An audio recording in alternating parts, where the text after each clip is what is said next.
Dans le cadre de la mise en œuvre du programme Services agricoles de Guinée financé par l'Agence américaine pour le développement international USAID, grâce à la générosité du peuple américain, la composante à venir du programme contribue à plus d'un titre à stimuler la productivité du secteur agricole guinéen et aide les producteurs à valoriser et rentabiliser leur production. Mise en œuvre par Cultivating New Frontiers in Agriculture CNFA et Winrock International à travers le projet renforcement des chaînes de valeur agricoles et de la jeunesse SAVI et le projet renforcement de la recherche, de la technologie et de l'enseignement agricole lié au marché Smart, le programme à venir, apprentissage en vulgarisation, entrepreneuriat et innovation rurale, joue un rôle moteur dans l'effort d'accroissement de la compétitivité du secteur agricole et de la croissance économique de la Guinée. Conçu pour les jeunes de 18 à 35 ans, le programme à venir vise les jeunes issus des écoles de développement rural, agriculture, élevage et sciences économiques qui cherchent à acquérir une expérience et une formation technique afin d'être dotés de connaissances et d'esprit d'entreprise nécessaires pour catalyser les activités commerciales axées sur la croissance du marché dans le secteur agricole.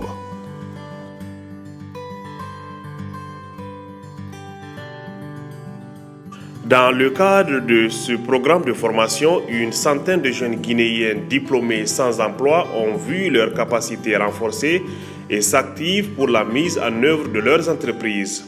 Dans cette série Jeunesse et entrepreneuriat agricole, nous allons aujourd'hui à la rencontre d'un jeune agent à venir basé à Mafreya, dans la région de Kindia. Je m'appelle Kamara Mohamed Fatmata, j'ai 28 ans, je suis ingénieur des mines de profession. Mais au fait, aujourd'hui, je suis dans le domaine de l'agriculture.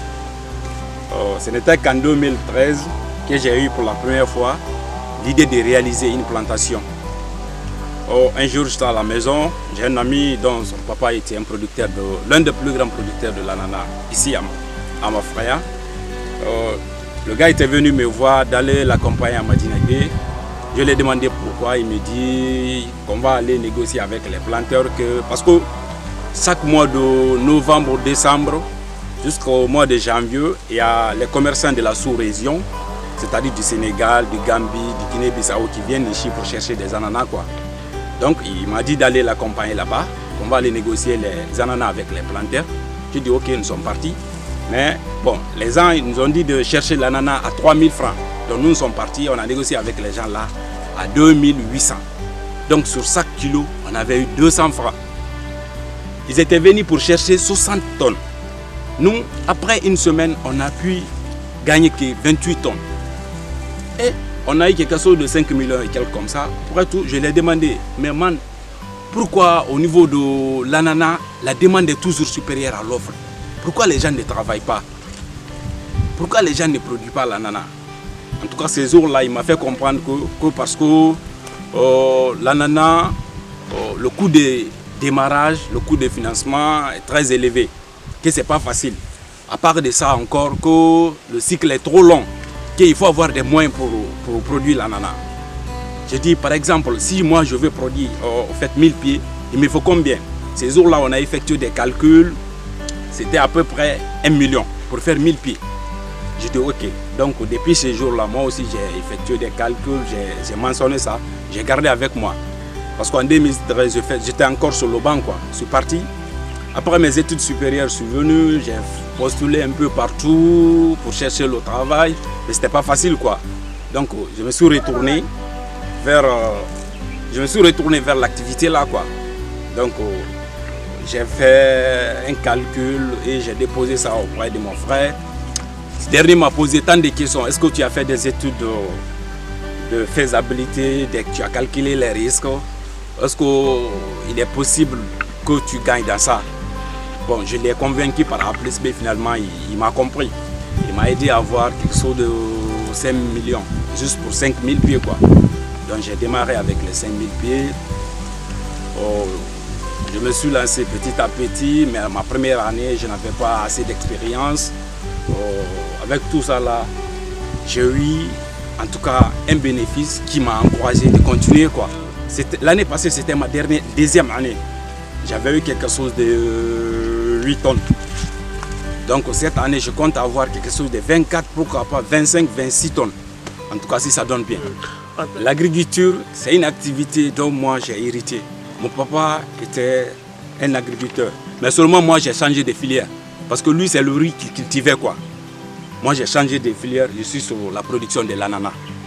Donc, je l'ai hérité. Depuis que j'étais tout petit, j'avais ça en tête. Mais comme vous le constatez déjà, là où je travaille, c'est un bas-fond. Or, l'ananas pour l'exportation, on doit en fait le cultiver sur les coteaux. Parce que pour l'exportation, l'ananas ne doit pas contenir beaucoup d'eau, quoi. Je veux monter un peu vers les coteaux pour travailler. Mais sur ce, ça demande un grand moyen, quoi. Parce qu'il me faut une motopompe et les conduites d'irrigation. Travailler sur les coteaux demande l'irrigation. Et l'irrigation, ça demande un grand coût, quoi. Donc j'ai vraiment besoin des moyens, des assistances juste pour aller travailler, élargir mon champ là. Comme vous le constatez, bon, j'étais là seul. Mais bon, comme c'est un champ, bon, j'ai prêté, quoi. Donc mes oncles sont venus, ils m'ont limité, donc je ne peux plus continuer ici, quoi. Moi, en tant que diplômé, je n'ai pas en fait, l'intention d'aller me noyer en fait, dans l'océan. Moi, pendant la période d'Ebola, j'ai perdu 7 de mes parents. J'ai perdu le papa et la maman le même jour. 3 jours après, j'ai perdu la marâtre et puis la tante, 2 sœurs et puis une nièce. Donc c'est moi qui gère la famille maintenant, quoi. Je vais dire, lancer un appel à toute la jeunesse de Guinée pour ne pas qu'ils mettent en tête que c'est l'État qui va trouver l'emploi pour nous. L'État n'est pas un créateur d'emploi, mais plutôt il facilite la création de l'emploi en acceptant de collaborer avec les projets. Donc ils n'ont qu'à se diriger vers l'agriculture parce que c'est la pierre angulaire de tout vrai développement. Donc, et puis l'agriculture emploie beaucoup plus que la mine, que nous comptons aujourd'hui. C'est l'agriculture qui emploie beaucoup. Donc, je vais dire ça à mes amis. S'il est question d'aller au fait, vers l'océan, c'est-à-dire d'aller se noyer sur l'océan, je n'ai même pas ça en tête. Parce que quand je quitte ici, je n'ai personne derrière moi qui peut gérer en fait, la plantation. Là. Hier, c'est la 4 jours.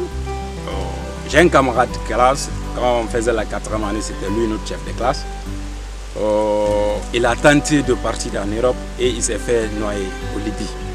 Et puis avant qu'il ne parte même, il m'a appelé en me demandant c'est comment on fait quoi maintenant. Moi je lui ai dit que moi je me suis tourné vers l'agriculture parce que bon, j'ai envisagé réellement, c'est que j'ai analysé que c'est l'agriculture qui peut faire l'affaire.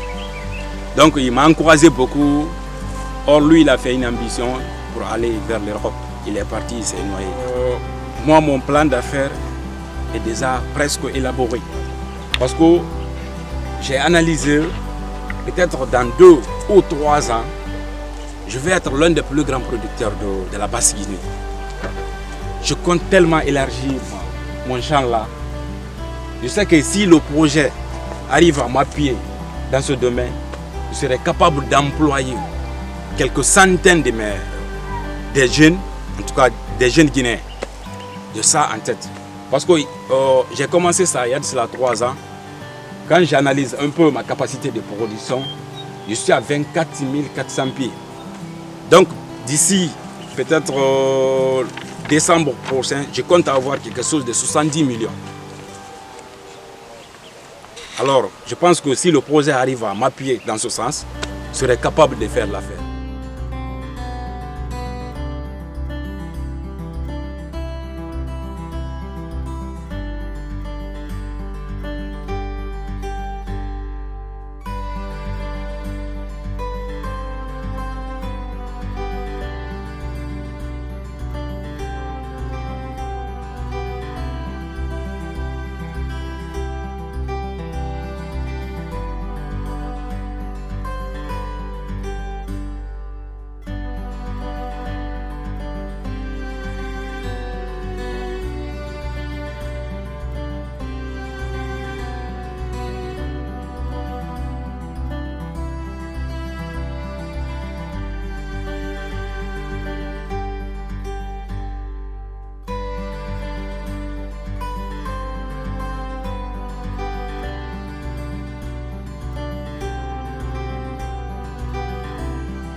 si je fais 1 hectare d'ananas, j'aurai besoin de 50 000 pieds d'ananas. Donc le coût total, y compris le labour, transport du rejet, parage, trempage, main d'œuvre, j'ai besoin de 70 millions. Dans les 70 millions, la plantation, si la plantation est bien entretenue, je compte avoir 150 millions. Donc les 150 millions maintenant, moins les 70 millions, j'aurai au moins 80 millions comme bénéfice.